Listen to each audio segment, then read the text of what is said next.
Who could have predicted that Donald Trump would mention Elon Musk favourably 10 times more frequently than Kamala Harris has done media appearances since she was very democratically nominated to be the... Oh, wait, but she wasn't. They just knifed Joe. I think what I'm trying to say is, here we are again, Donald Trump, talking about Elon Musk. And as opposed to demonising the guy and attacking him, as the Biden administration's done for the last 3.5 years, Orange Man bad, rather than weaponising the Justice Department and arms of the US government, as the current administration is doing, instead seems to continue to have nice things to say about Elon Musk. And this matters because the US presidential election is just around the corner.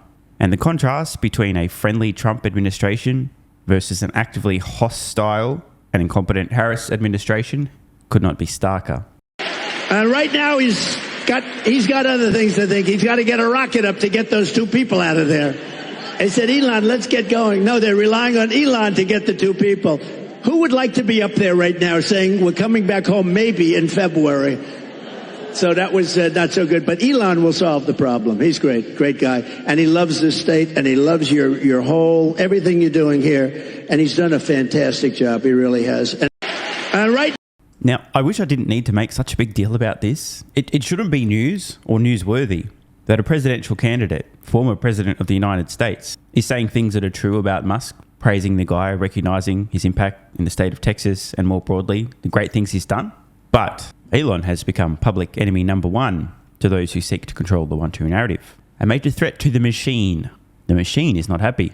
In case you missed it, this in the latest in a long string of completely outrageous attempts to thwart Elon Musk's efforts to slow his companies down, to diminish the guy's character and reputation. The FAA, Federal Aviation Authority, has gone back and wishes to fine SpaceX over $600,000 in civil penalties for alleged violations in a couple of launches back in 2023.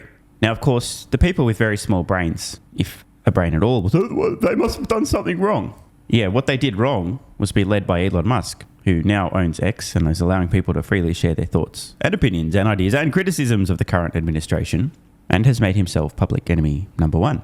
Musk responds here. Amazingly, no Starliner fines for Boeing. You know, Starliner, the astronauts that are stranded. We just saw Orange Man Bad talking about Musk's rescue mission. Yeah, check this out.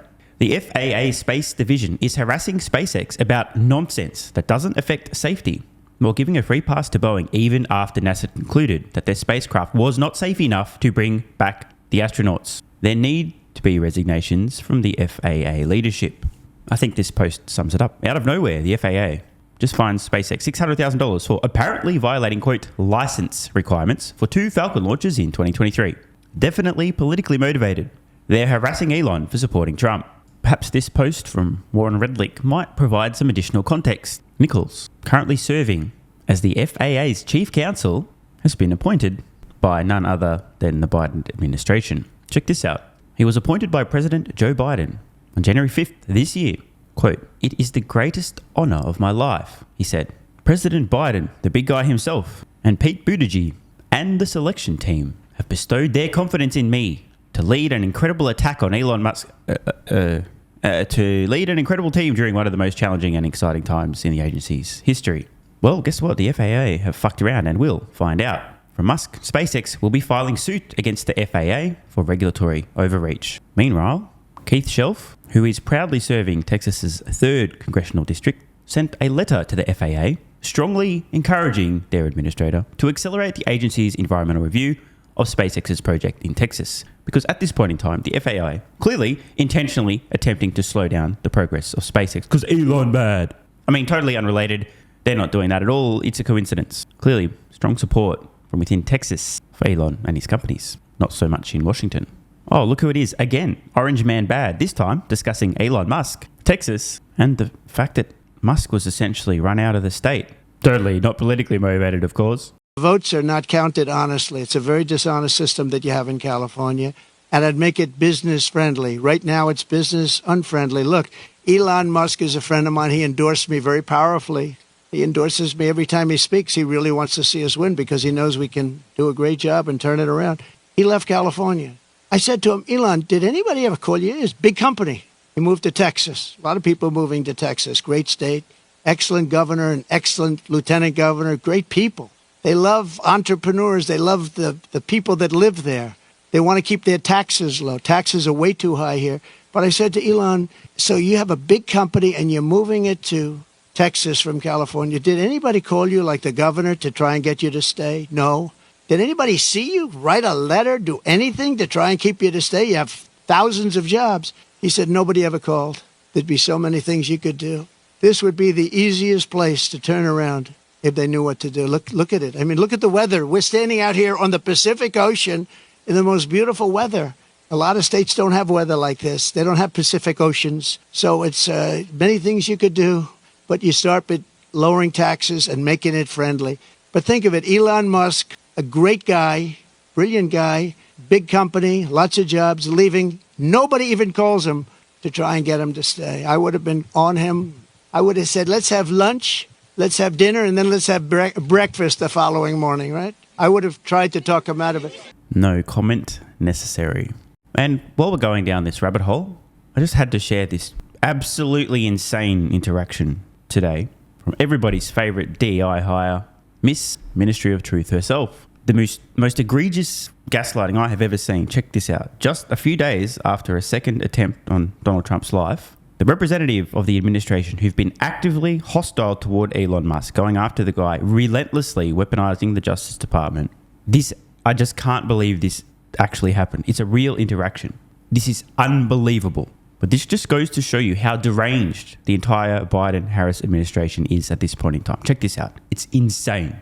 And the reason I mention this, Orange Man bad, major enemy of the current administration. So too Elon Musk. We're seeing examples of different branches of the government, three-letter agencies, attacking Orange Man bad, attacking Musk's companies. Should Harris win the 2024 presidential election? I have grave concerns about what is going to happen to Elon Musk. These people are insane. Just listen to this madness. 2 days since somebody allegedly tried to kill Donald Trump again. And you're here at the podium in the White House briefing room calling him a threat. How many more assassination attempts on Donald Trump until the president and the vice president and you pick a different word to describe Trump other than threat? Peter, if anything from this administration, I actually completely disagree with the premise of your question, the question that you're asking. It is also incredibly dangerous in the... Right, just stop. This dickhead, 2 days after somebody attempts to take out Trump again, is on the podium describing the guy as a threat, a threat, something that you want to eliminate, to take out again. Reporter asks the guy, someone just tried to assassinate him again. Maybe are you guys going to stop using the fucking word threat? Hello? And this psychopath turns this around and then claims that the question itself is dangerous. These people are bonkers. The way that you're asking it, because American people are watching. And to say that from an administration who has consistently condemned political violence, while calling Orange Man bad a literal threat to democracy and democracy's on the ballot, this is just crazy gaslighting. And unless you've got an IQ of like 85 or below, you're probably just shaking your head going, what is this idiot talking about? This is crazy. And again, the reason I'm underscoring this, what do you think is going to happen under a Harris administration? She's on the record talking about social media companies singling out X and Elon Musk. I wouldn't put it past the administration to throw the guy in prison for allowing dangerous conspiracy theories to be discussed on X. But this is real. I'm speechless. From an administration where the president called the former president and was grateful that he was okay. From an administration who has called out January 6th, called out the attack of Paul Pelosi, called out and said we need to lower the temperature. This is mental. She's literally just on the podium calling the guy a threat, and now this. Actions speak louder than words. All we're hearing here is words. We did this. Bro, your actions. You're literally on the podium calling the guy a threat. And now this. I have deep concerns, folks. Can you imagine this level of gaslighting as it relates to Musk? The kind of shit that a White House press secretary would be saying about Musk. This dickhead would be up on the podium under Harris administration calling Elon a threat to democracy, a threat to free speech, and putting him in serious danger as well. After the Butler incident, and now for you to make that kind of comment in your question, because your question involved a comment and a statement. And it is, that is also incredibly dangerous. Yeah, that's right. Asking the White House press secretary if she, Biden and Harris would stop using the word threat to describe Orange Man bad, which clearly, if you continue to describe a guy as a threat and you've got a bunch of unhinged morons out there, some of them might go, oh, better eliminate the threat. He's literally asking, are you going to stop doing this because it's putting the guy in danger? She's turned it around and claimed that his question itself is dangerous. Oh, dude, these people are crazy. I really, truly am deeply concerned for Elon Musk under a Harris administration. If they're willing to go to these kind of lengths and gaslight this brazenly to continue to endanger a political opponent, why would these same tactics not be applied equally to the next big enemy of the machine, Elon Musk? This is 2 days after somebody tries to take him out and she's...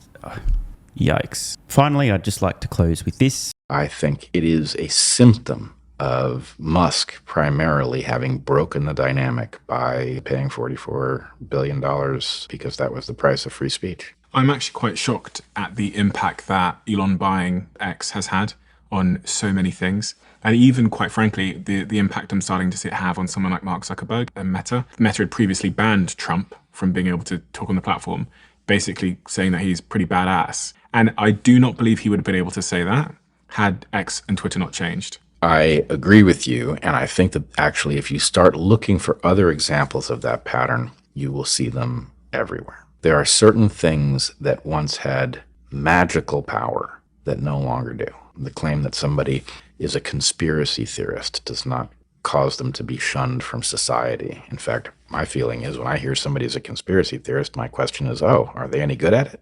That's actually hilarious, and I mean, it's a fair point too. The same thing is true for the idea of an anti-vaxxer, right? Okay, somebody's an anti-vaxxer. Is that because they reflexively believe that no such thing could work? Or is this somebody with an injured kid who has legitimate questions, right? We've just seen the leading proponent of vaccines publish a paper in which he acknowledges that the testing to establish that they were safe was never done. So we're living in a whole different world, and I think it is a symptom of Musk primarily having broken the dynamic by paying $44 billion because that was the price of free speech. I completely agree with Brett here. A lot of folks seem to be living in la la land. They just don't get this. But had Musk not acquired Twitter, now X, there would be no large platform anywhere allowing people to freely share their thoughts and opinions and ideas. The Twitter files showed collusion from the US government and tech platforms to censor opinions and speech they didn't like.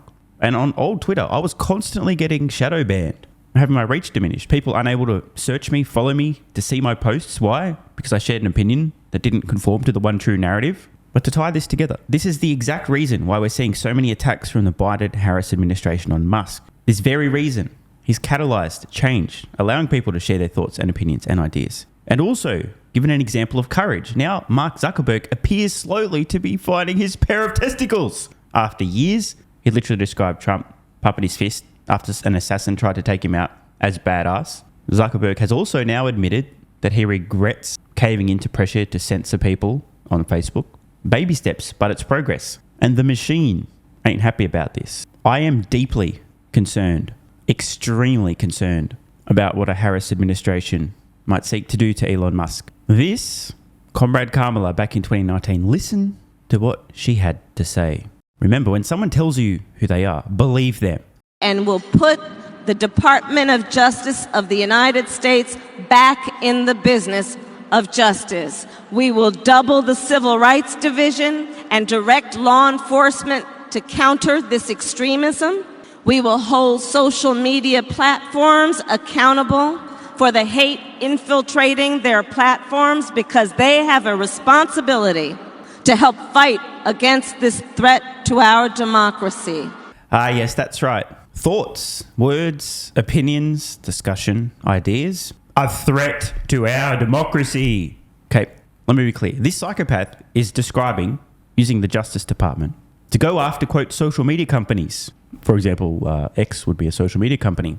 For allowing people to freely share their thoughts, their opinions, their ideas, their conspiracy theories, and whatever the fuck else they wish. My deep concerns are not ill-founded. If you profit off of hate, if you act as a megaphone for misinformation or cyber warfare, if you don't police your platforms, we are going to hold you accountable as a community. And we'll put... Yeah, that's right. If you don't censor and suppress citizens whose opinions we don't want out there, we will come after you. We'll probably throw you in prison. Man, if this crazy bitch becomes the president, we're all fucked. Want more content? Early access? A bunch of perks? Click the links in the pinned comment. AG1 is awesome. I've been taking it daily now for more than 3 years. It's a great way to fill in nutritional gaps. It's packed full of vitamins, minerals, and whole food source nutrients. Plus, has prebiotics, probiotics, and adaptogens to improve gut health, regularity, and help your body handle stress. I'm always looking for an edge to help me feel and perform my best, which is why I haven't missed a day of AG1 for more than 3 years. And I haven't missed a daily video in more than 3 years. Must be a coincidence, right? Just try it and see how you feel. Click the link in the pinned comment or head to drinkag1.com/SMR and get yourself a free 1-year supply of vitamin D3 plus K2 and 5 travel packs. But don't take my word for it. This is what viewers of the channel had to say after trying AG1. I feel like I have a lot more energy since I started on AG1. By the way, viewer, that makes 2 of us. On to the next. Just got my AG1 in the mail. Legit feeling the effects after day 3. This viewer's been taking AG1 for 8 months and says, what an investment. Another. 3 months ago, I started AG1 and have been enjoying the evenness of alertness and energy that lasts the day. I just started the wife on it too. Are you convinced yet? I mean, hey, it's worth trying, right? Click the link in the pinned comment or head to drinkag1.com/SMR or I can keep going. There's plenty more to come. This viewer, after about a month on AG1, definitely a lack of fatigue in the afternoon. Pleasant side effect is that my coffee intake has imploded and is almost down to 0. One more? Yeah, why not? I honestly feel younger and will be continuing to use AG1. This stuff really is crazy good. I didn't think it would be, but this stuff is awesome. It really is what everyone is saying. One more? Don't mind if I do. I've just received my 3rd month supply. I've drank it every day. I have so much energy throughout most of the day. I'm productive, started a new business, started socializing, refurbished a boat. It's no coincidence. Thank you for your persistence, your integrity, and your insights. Now look, these are not my words. These are not my testimonials. This is what you guys and girls are saying. Maybe it's 100% placebo effect. But even if that's the case, I think it's money well spent. Click the link in the pinned comment or head to drinkag1.com/SMR and get yourself a free 1-year supply of vitamin D3 plus K2 and 5 travel packs. If you're still skeptical, hey, I don't blame you. Everyone on the planet seems to be promoting AG1 now, but guess what? They weren't nearly 3 years ago when I had this to say privately to my Patreon audience before there was a relationship, when I was asked about what I was doing for my health, energy, and so on. Just sharing my genuine, honest thoughts about a product I'd recently discovered that was at the time called Athletic Greens, now AG1. If I could only recommend one supplement to take, Athletic Greens, and I'm not getting paid to say this, Athletic Greens is a fucking game changer. I cannot believe how effective this is. No longer having a lack of energy in the afternoons. It's fucking amazing. There's only one thing to recommend, seriously. Try Athletic Greens. You won't go back. So obviously, just like Elon Musk is a liar, a fraud, a con man, a scammer, a fake engineer, and Tesla's going bankrupt, you shouldn't trust that guy from about 3 years ago who, without any financial incentive, was promoting this product to his audience on Patreon when they were asking about health and what he's doing for supplements. Because obviously, there was some other reason he recommended that, obviously. Not sure what it was, but don't trust that guy. And all the testimonials, like my mental game has improved with AG1. I feel better than ever. I'm so impressed I've bought it for both my parents. I feel more focused and have better digestion. Incredible difference. No more afternoon fatigue. It's relieved gut issues. These are all just obviously fake testimonials from fake people. Right? Wrong. Just try it. Unless you hate yourself. If you hate yourself and you don't even want to risk possibly feeling better, this is not for you. But for everyone else, what's the worst that could happen? Try it for a month. See how you feel. It's a no-brainer. Just click the link in the pinned comment or head to drinkag1.com/SMR. You'll get a free 1-year supply of vitamin D3 and K2 plus 5 travel packs. And you'll take the colossal risk that maybe you might have a similar experience to some of the people whose testimonials we've read in this video.